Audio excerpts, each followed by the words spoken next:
Hi, everyone. I'm Michael from PackView. I'm a customer success manager on our team here at PackView, and I'm joined today by Stefan over at Bobsled Marketing. We're going to be bringing you our quarterly What's New in Amazon Advertising, talking through the latest features that you need to know. Hi, Stefan. How's it going? Hi, Michael. Doing well. Thank you so much for having me again. Yeah, thank you so much for joining us. So just to dive right in, how about you talk us through what's new in sponsored display? Yeah, definitely. I think this is the biggest change we saw throughout Q4. I think this is the update that made the biggest dent, and everybody is already familiar with it. Basically, Amazon rolled out views remarketing, allowing us to re-engage audiences who have viewed a specific product detail page but haven't made a purchase in the past 30 days. And basically, we have two types of audiences we can choose from. We have advertised products, and we have the similar to advertised products audiences that we can bid on differently.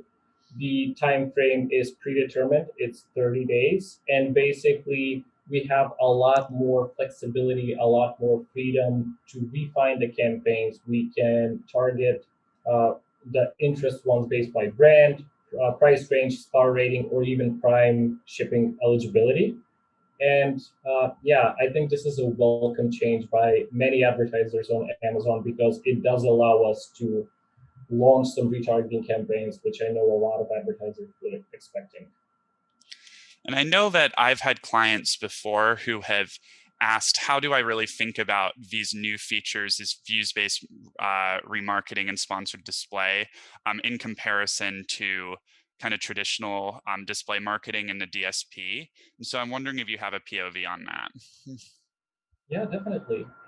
Basically, and I think Amazon have been very straightforward about this. Uh, it's a similar advertising type that is it's similar to what we have on DSP. Obviously, DSP allows for a lot more refinements, a lot more parameters that we can create the audience we're looking to create.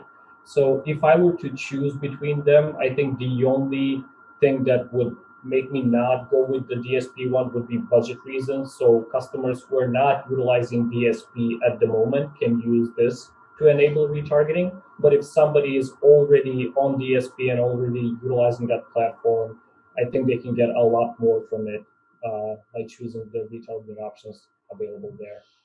Right. So it's sort of a good way to dip your toe in with kind of more of that Definitely. upper funnel marketing strategies that are available in sponsored ads. Yeah, this is another very interesting one. I think following the launch in the US, it's been a while. And then I believe that they became available in the UK and Germany around September the 1st. I think it was something like that. It coincided with the start of the school year. We have sponsored brand video finally available for the rest of the European marketplaces, Japan and India. And if the performance in the US and in the UK in Germany is any indicator, I really think that this will be a great campaign type. I really feel like advertisers will be able to utilize this to help their advertising and sales growth. It has been very profitable. It has been very popular, I would say, throughout 2020. So really excited to see it rolled out for additional marketplaces as well.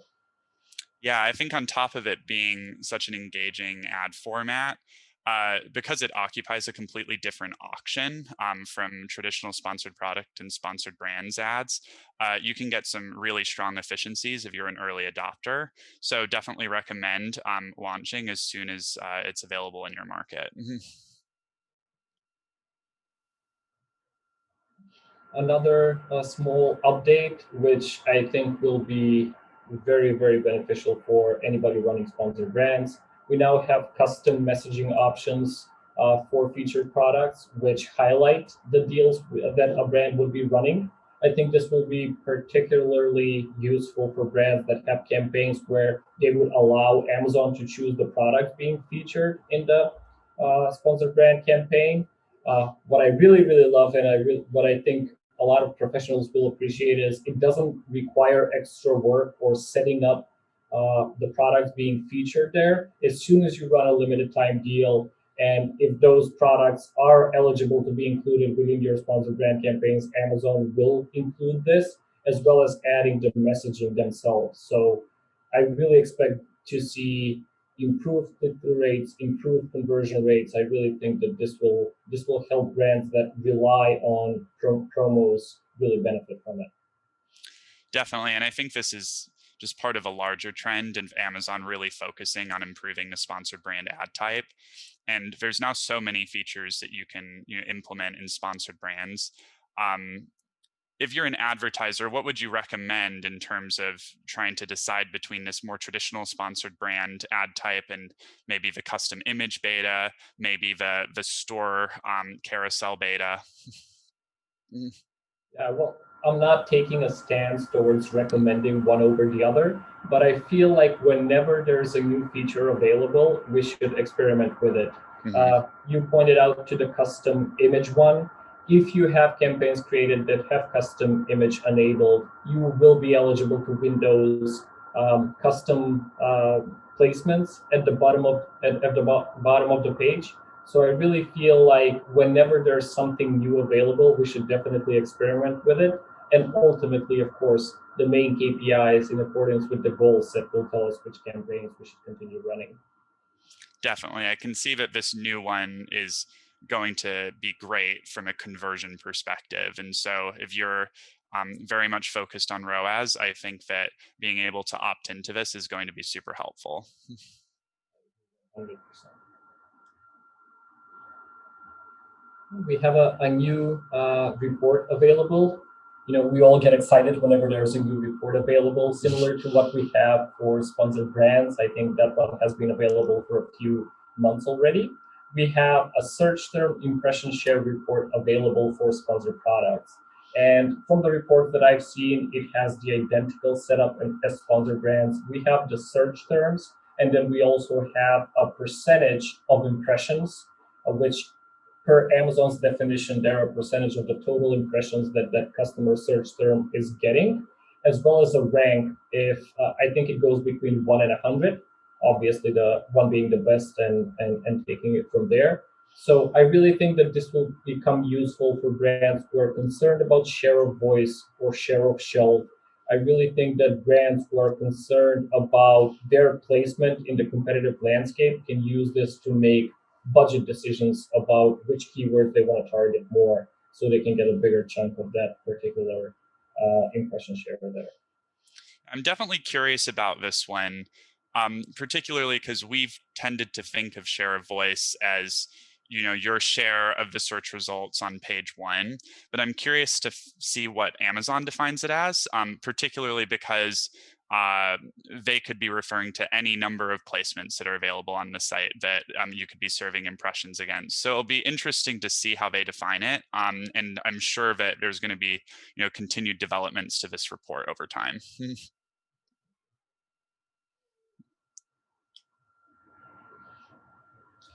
Yeah, we had a few exciting launches in Brazil and the Netherlands. I think Brazil was end of last year, and the Netherlands was launched, I believe, January of this month. Very exciting to see these marketplaces starting to get traction. I think one that is a very recent launch that we just haven't had the chance to include here is Poland as well.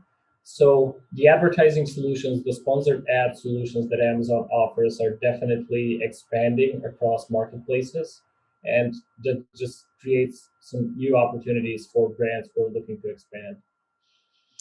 Definitely. And I'm wondering, as you're thinking about potentially launching in some of these new markets, what are some call outs that you might have um, that may come up if you're launching for the first time with a sponsored product ad in, say, Brazil? So while we have some sort of a framework of thinking where we have the US as the leading marketplace, then followed by Canada and then the European marketplaces, so I would definitely not see to see the same potential immediately. But when it comes to the advertising aspect, in particular, I tend to adopt the same um, way of thinking we have for sponsored brands, video, or for all the new additions that Amazon launches. when you are included in this bidding competitive bidding system, you can only gain by being the first to market. If we were, I would expect to see lower CPC rates, even smaller brands being able to win those short tail keywords, and just whenever there's a new marketplace, a new campaign type available, I think the ones that adopt it among the first ones always reap the benefits. Yeah, definitely. You'll see really low CPCs to start out with. And I think that what's interesting, Brazil, super large market. So I wouldn't be surprised if you see some scale as well on top of those efficiencies.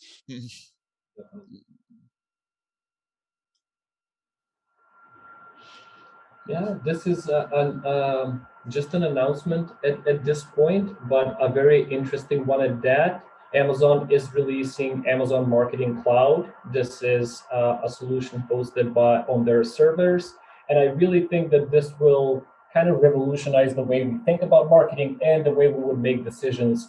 From what I was able to learn, we're able to upload first-party customer data and combine it with the third-party data that Amazon has available for people. We should be able to measure the impact that different campaigns would have as a synergy effect. We should be able to see unique customers being exposed to different kind of marketing campaigns that we are running. We should be able to see how many times they were exposed to it, which creative led to the conversion. In the blog post where they're explaining it, they're even highlighting use cases where you're able to see the impact that Amazon advertising plays on sales on your website. So I really feel like having all of these data points and a centralized marketing cloud where you can upload the data securely and make decisions based on that, I just think it's going to be very, very useful for advertisers. Now, it's definitely a fascinating kind of shift in how we think about Amazon marketing. And I'm wondering, probably a lot of people who are watching this are search marketers or performance marketers. So I'm wondering how you think that search marketers should be thinking about the Amazon Marketing Cloud beta and how it may affect them down the road. So basically, I think that there's going to be some learning curve, and there's going to be some shifts in the way we think and approach this. Similar to how you put it, whenever a performance marketing, anybody who's working on search sees this, it might not be going in line with the current mindset we have, which is Mhm. ROI driven. We're looking to get the biggest return on ad spend possible. But I really feel like as this solution starts to get adopted, we will be analyzing and judging AMC based on the impact on branding, awareness, Mhm. consideration, all those upper funnel stages. And I really feel like this might be even an attempt to get some advertising budget that's not strictly related to performance marketing. It might come out of the marketing of the branding dollars that a particular brand may have. I just think this is a very success. I guess we will see the success or failure in the future. But I think this is an attempt on Amazon's side to highlight the benefits of having insights into the entire customer journey, going beyond search. No, definitely. It's time for us to put our brand marketing hats on a little bit more, Yeah. and it'll be interesting to see how this continues to develop. And we have a very interesting update on the DSP side as well. This is something that Amazon launched only recently. I believe it became available on the 20th of January. But basically, Amazon DSP now supports content based contextual targeting. This is in collaboration with Oracle Data Cloud. I know that they made the custom predicts available a few months ago, and this is the standardized ones are just becoming available, as I said, a few days ago. I really think this is another sort of revolutionary update, especially as it relates to DSP, because it can use keyword targeting but put it in a contextual setting. The example that Amazon used was if you were searching for the US presidential elections 2 months ago, you would have different results to the ones you'd be getting right now. And I really feel like this is something that will ultimately be tied to a promotional calendar or any type of calendar that a brand might be using to schedule their marketing activities. So even though we can use the same core keywords, we should be able to predict what our target audience will be searching for and how, and make sure our ads are being displayed there. It makes a lot of sense. It's definitely Amazon taking a step forward in terms of their DSP product. It'll be really helpful for display marketers out there to be able to think of Amazon more in line with how they would traditionally think about programmatic display. Okay, that's everything that we had today. Thank you so much, Stefan. I learned a lot, so thank you for your insight. Um, uh, Please reach out to us if you have any questions. Additionally, please check out pathview.com. If you have any interest in our upcoming webinars, we'll continue to share these product feature updates on a quarterly basis, so please stay tuned for the next one.